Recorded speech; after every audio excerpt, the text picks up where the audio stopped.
Hey everyone, Mark here.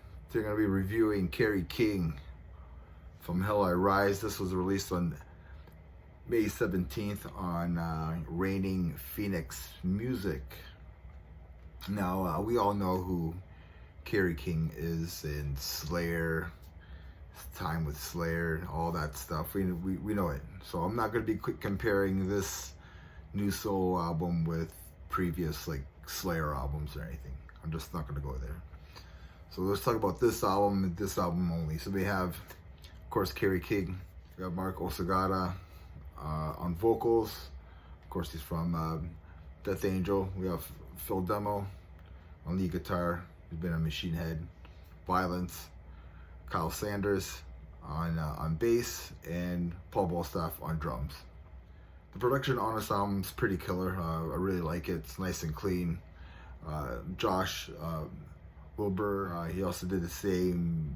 He's the same guy that did the production for the Aside's new album, and you know, it's on the same label as this album, Kerry King, and the artwork almost looks the same as well. So I don't know if it got some kind of discount with everything. Who knows?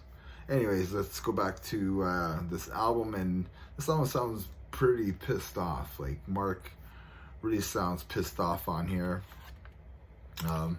He has done some stuff like that on Death Angel. Right now I just can't think of songs. I think some songs probably from the new their last album, Aside.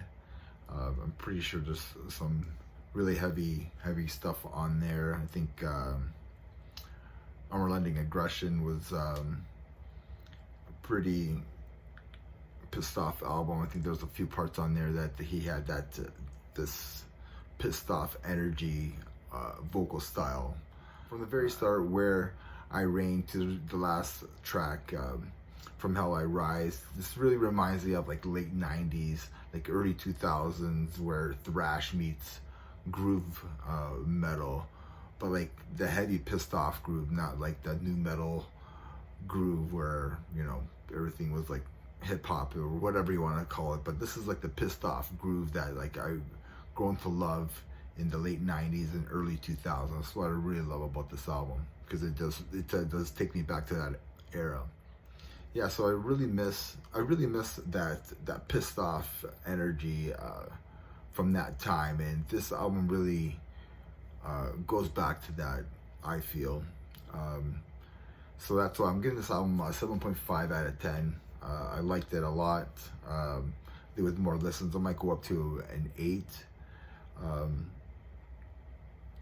not gonna lie, the album does get a bit tiresome towards the end, but I think it's a good solo album from a metal legend like Kerry King, and everybody that's been helped play, and everybody else who's helped play on this album. And yeah, this album does sound like a Slayer album, and it should. And remember, everybody, metal never dies.